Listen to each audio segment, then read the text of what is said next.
ఉమ్మడి గుంటూరు జిల్లా పొన్నూరు మండలం ఈ రోజు ఆధ్యాత్మిక వాతావరణంలో మునిగిపోయింది.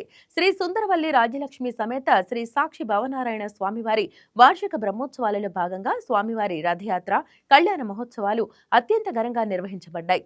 భక్తుల జయజయధ్వానాల మధ్య దేవస్థాన ప్రాంగణం మొత్తం పండుగ వాతావరణాన్ని తలపించింది. ఈ పవిత్ర కార్యక్రమానికి రాజవంశీకులు రాజా వాసిరెడ్డి వెంకటాద్రి నాయుడు గారి 7వ తరం వారసులు రాజా వాసిరెడ్డి సుధా స్వరూప్ బహదర్ మన్నె సుల్తాన్ దొరగారి కుటుంబం సభ్యులతో కలిసి హాజరయ్యారు. వారు రాజా వాసిరెడ్డి వెంకటాద్రి నాయుడు గారి విగ్రహానికి పూలమాలలు వేసి నివాళులు అర్పించి భక్తి భావాన్ని వ్యక్తం చేశారు. శ్రీ వెంకటాచలాధీశం శ్రీయాధ్యాసితవక్షసం శ్రుతచేతన మందారం శ్రీనివాస మహమ్మది అఖిలాండకోటి బ్రహ్మాండ నాయకుడు వేదాంత వేద్యుడు పురాణ పురుషోత్తముడు అఖిలహేయ ప్రత్యేక కళ్యాణ గుణాకరుడు శ్రీభూ సమేతుడైనటువంటి శ్రీ శ్రీనివాస స్వామి వారి యొక్క కలియుగ ప్రత్యక్ష దైవంగా ఆయనందరూ కూడా తెలుస్తూ ఉంటారు. ఈ యొక్క యుగాలకి మనమందరం చూసుకుంటే త్రేతాయుగం, ద్వాపర యుగం, కలియుగం అనేటువంటి యుగాల్లో వారి వారి యొక్క ధర్మరక్షణార్థంగా ఇచ్చేసినటువంటి రామచంద్ర స్వామి కానీ, అలానే కృష్ణస్వామి కానీ, ఈ యుగంలో మనమందరం కూడా దర్శించేటువంటి ఆ యొక్క శ్రీనివాసుడు కానీ చక్కగా యుగ పురుషులుగా ఉంటూ మనల్ని కూడా అనుగ్రహిస్తున్నారు. అలానే స్వామివారు మరో యొక్క రూపమైనటువంటిది ఈ యొక్క సుందరవల్లి రాజ్యలక్ష్మి సమేత శ్రీ సాక్షి భావనారాయణ స్వామి వారి యొక్క దేవాలయం మన పొన్నూరు గ్రామంలో చక్కగా మన యొక్క భక్తుల చేత స్వామివారి యొక్క కైంకర్యాలన్నీ కూడా ఆచార్య స్వాములు నిర్వహిస్తూ ఈ యొక్క పొన్నూరు పట్టణంలో ప్రతి సంవత్సరం కూడా చక్కగా ఈ యొక్క బ్రహ్మోత్సవాన్ని మనం అందరం కూడా జరుపుకుంటూ ఉంటాం. దానిలో ఆఖరి రోజుగా భావిస్తూ ఈ యొక్క పొన్నూరు రథోత్సవాన్ని మనమందరం కూడా చక్కగా దర్శిస్తాం. ఆ రథోత్సవంలో తండోపతండాలుగా పిల్లలు కానీ, అలానే పెద్దలు కానీ, పురుషులు కానీ, స్త్రీలు కానీ చక్కగా అత్యంత నయన మనోహరకరంగా పాలుపంచుకుంటూ ఉంటారు.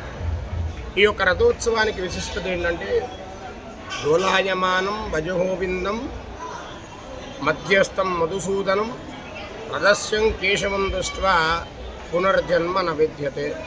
ఏదైతే శాస్త్రాగమాలన్నీ కూడా చెప్తున్నాయో ఒక పరిగణనలోకి తీసుకోవడానికి మనకి మూలమైనటువంటి శ్లోకాలన్నింటిలో కూడా ఏం చెప్తున్నాడంటే రథంలో ఉండేటువంటి ఏ మూర్తి అయినా సరే కేశవుడిలాగా కనిపిస్తాడట.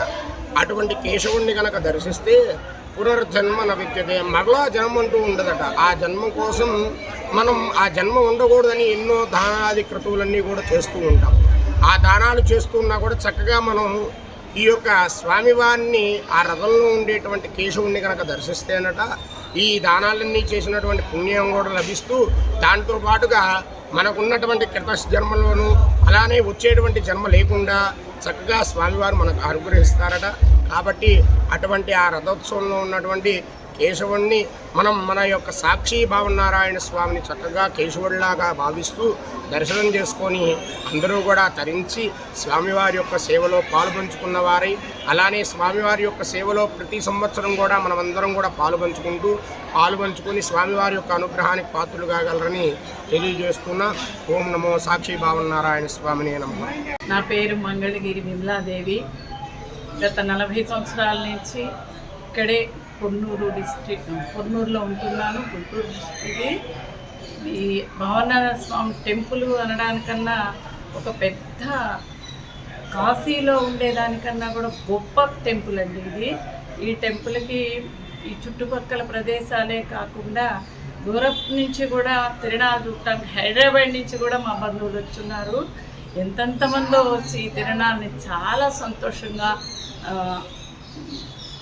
ఈ అంశం విశేషమైన అంశం అండి. నేను చెప్పలేకపోతున్నాను కానీ చాలా చాలా గొప్పగా ఈ తిరునాళ్ళని ఈసారి అద్భుతంగా మన బ్రాహ్మణులందరూ కలిసి కట్టుగా చేయూతనిచ్చి ఎవరికి ఎటువంటి ఆపద రాకుండా ఆ భోజనాల కార్యక్రమం కానివ్వండి, ఆ తిరునాళ్ళ వెళ్ళేటప్పుడు రథం యొక్క స్టెప్ బై స్టెప్ వేయడం కానీ, ఆ రథం మీద కూర్చున్న వాళ్ళ భయాందోళనలు, ఆనందము, సంతోషము, భయము, బాధ, భక్తి అంతా కలిపి ఎంతో అద్భుతంగా ఈ సంవత్సరం చేయడం చాలా విశేషమైన అంశంగా నేను పరిగణిస్తున్నాను.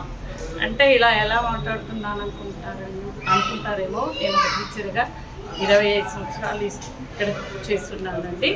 అందువల్ల నాకు చాలా ఇంట్రెస్ట్ ఇలాంటి మన విశేషమైన గుళ్ళల్లో మనం ఉండడం, మన ఊర్లో ఇంత గొప్పగా జరగడం నాకు చాలా హ్యాపీగా ఉంది. బ్రాహ్మణులందరికీ కూడా చిన్నవాళ్ళు కాబట్టి ఆశీర్వాదం ఇవ్వచ్చు, పెద్దవాళ్ళకి చేయెత్తి నమస్కారం చేయొచ్చు. ఒక పద్ధతిగా ఎక్సలెంట్గా చేశారనే దానికి కొంచెం కూడా అసలు ఎంత బాగుందో చెప్పలేను నేను. నాకు మాటలు కూడా రావడం లేదు. నాకు భావనారాయణ స్వామి ఆయన గుడి దగ్గర నిలబెట్టి నువ్వు చెప్పాలమ్మా చెప్పు అంటే నాకు కన్నీళ్ళు ఆనంద పడాలనుకుంటున్నారు సార్. ఆయన నా గుండెల్లో ఉన్నారు ఇప్పుడు. నాకు చాలా ఆనందంగా ఆశ్చర్యంగా కూడా ఉంది. నేను తరచుగా అనుకునేదాన్ని గుడి మీదుగా వెళ్తూ ఉంటా, ఒక్కసారి కనీసం దండబెట్టుకొని కూడా పోనేంటి అని చాలాసార్లు అనుకున్నాను. కానీ నాకు ఆరోగ్యం కొంచెం దెబ్బతిన్న మీదట పొద్దున పూటో సాయంత్రం పూటో ఒకరోజు మిస్ అయ్యో మొత్తానికి తిరునాళ్ళ మొత్తం చూశానండి. చాలా హైలైట్. అసలు ఆ బ్రాహ్మణులకి నిద్ర పట్టిందో, నిద్రేం పోయారో, భోజనాలు ఏం చేశారో, కానీ ఎక్సలెంట్గా ప్రతి ఒక్కరిని పిలిచి అద్భుతమైన భోజనం పెట్టి వాళ్ళని ఆదరించి ఆప్యాయంతో వాళ్ళని పలకరించి ఇది మనది, మనం చేసుకోవాలి అనే ఆనందంతో చిందులేసి కోలాటాలు చేసి కళ్యాణం చేసి అబ్బా చెప్పడానికి నాకు సెట్టింగ్ కావట్లేదు. కానీ చాలా అద్భుతమైన కార్యక్రమం ఈసారి హైలైట్ చేశారండి. పొన్నూరు హైలైట్. భవనాథ స్వామి తిన్నానంటే చెప్పడంలో విశేషం ఏమి లేదు, అంత గొప్పగా చేశారన్నమాట. నాకైతే చాలా చినకాశీ అని పేరు. కాశీ అయితే నేను పోలేదు, కానీ చినకాశీని నాకు చూపించారు. ఇక లైఫ్లో భగవంతుడి దయ వల్ల నెక్స్ట్ ఇయర్ కూడా నా ఆరోగ్యం బాగుంటే నా సేవలు పూర్తిగా నేను ఇక్కడ అందిస్తాను. ప్రతిరోజు వాళ్ళు చెప్పింది ఏదో చేసి నేను కూడా ఈ సేవా కార్యక్రమంలో కంపల్సరిగా పాల్గొంటానని మన పెద్దవారి సమక్షంలో, గుడి సమక్షంలో, భావనారాయణ సాక్షిగా చెప్తున్నాను. తండ్రి ఈరోజు నాకు ఇంత మంచి అవకాశం. టీవీ వాళ్ళకి ఏమి చెప్పినా కూడా చాలదు. వాళ్ళు ఇంతమందిని ఆనందపరుస్తూ వైకెట్ టీవీలో ఇన్వాల్వ్ చేసి అందరినీ ప్రతి ఒక్క ఇంట్లో ఈ కార్యక్రమం చూపించే కాన్సెప్ట్ చాలా విశేషమైన అంశమని భావిస్తూ వాళ్ళకి ధన్యవాదాలు చెప్పుకుంటూ పెద్దవారికి నమస్కారాలు తెలియజేస్తూ ఉంటాను. Please subscribe to YK TV Network. Please subscribe to YK TV. Please watch YK News. Subscribe to YK TV. Please subscribe to YK TV. Subscribe to YK TV. Please do subscribe to YK TV. And do subscribe to YK TV. Subscribe YK TV. YK TVని subscribe చేసుకోండి. Please do subscribe YK channel.